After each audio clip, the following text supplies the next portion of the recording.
Grant Cardone est un homme d'affaires, un investisseur et un auteur qui s'est enrichi grâce à une série d'entreprises et d'investissements dans l'immobilier.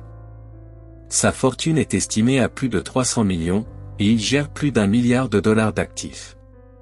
Aujourd'hui, nous allons apprendre comment Grant Cardone est devenu riche, et ses 6 règles de l'argent. Si vous aimez les vidéos sur les affaires, l'argent et le succès, n'oubliez pas de vous abonner et d'appuyer sur la cloche de notification pour ne manquer aucune vidéo à forte valeur ajoutée. Premièrement, ne vous fixez pas de petits objectifs. Ne vous fixez que des objectifs qui changent votre vie. Je ne me fixais pas les bons objectifs parce qu'ils ne changeaient pas la vie.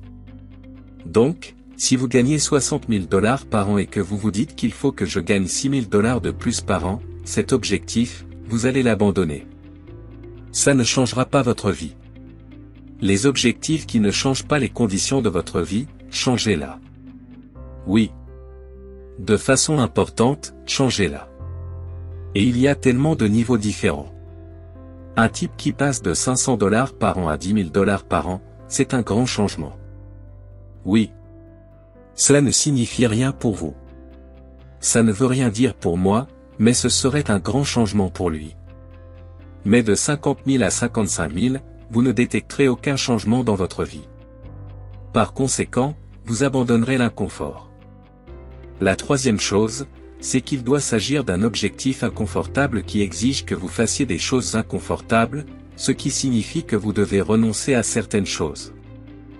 Deuxièmement, il faut commencer le plus tôt possible.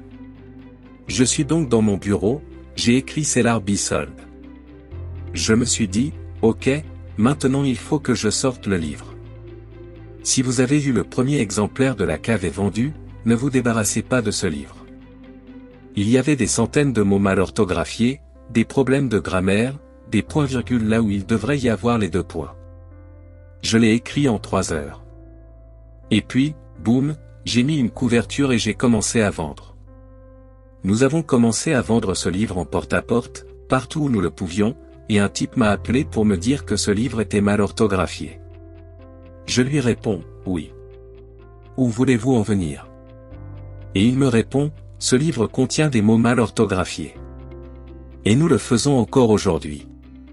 Vous n'avez pas besoin d'avoir un produit parfait.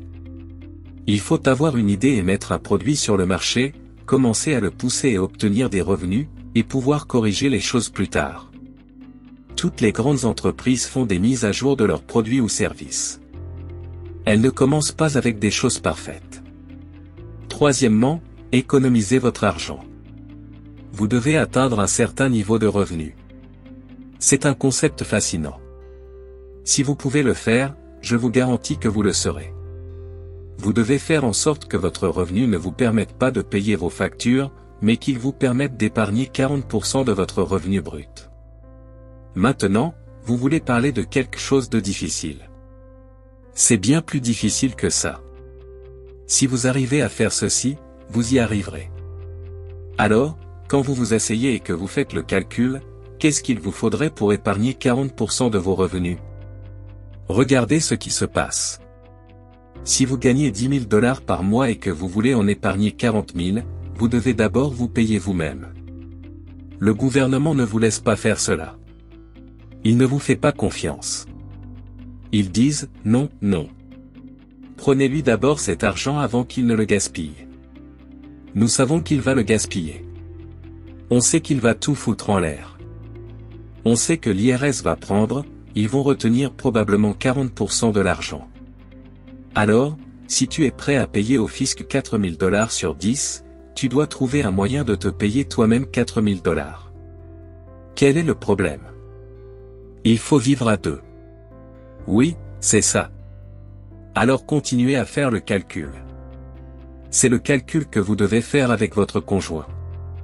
Vous devez continuer à travailler jusqu'à ce que vous pourrez dire, allons acheter une nouvelle voiture. Oui, c'est ça. On n'a pas d'argent pour une nouvelle voiture. C'est pourquoi, à 35 ans, personne ne savait que j'étais millionnaire. Rien n'avait changé.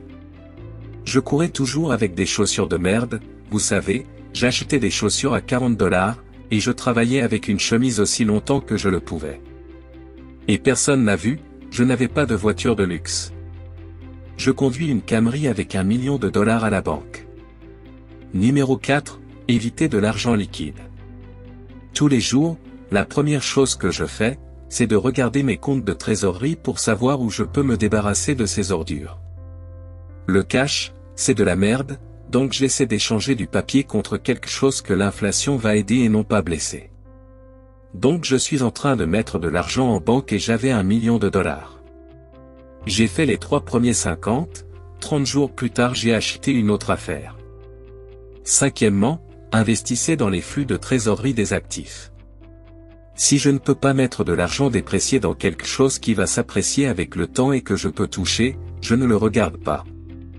Voici ce que je regarde. Je regarde ces simples chiffres. Je regarde des choses réelles comme si je vais rater 1 millier de grandes opportunités. Pendant ce temps, je vais en acheter 10 000. Donc ça ne me dérange pas de rater tous les trucs brillants. Oui, c'est vrai. Tout le monde doit vous changer. Tu ne devrais jamais avoir d'argent à la banque. Vous n'achetez que des choses qui produisent des flux de trésorerie qui ne peuvent pas être perturbés. Comme l'immobilier que j'achète. L'immobilier est comme indestructible. Numéro 6, ne dépensez pas les revenus du travail. Dépensez les revenus passifs. Combien de joueurs de baseball sont ruinés après avoir pris leur retraite? Pas parce qu'ils ont pris leur retraite, mais parce qu'ils n'ont pas planifié leur retraite, qui devait arriver de toute façon, et qu'ils ont dépensé un tas d'argent dans des conneries. J'achète des conneries grâce à mes revenus passifs. Très bien, les gars. Faites-moi savoir dans les commentaires si vous avez apprécié cette vidéo. Nous sommes donc arrivés au terme de cette vidéo. Si vous avez aimé, n'oubliez pas de nous laisser un pouce bleu, et de vous abonner pour ne rien manquer sur notre chaîne. Et comme toujours, merci d'avoir regardé et on se dit à très bientôt, dans une prochaine vidéo.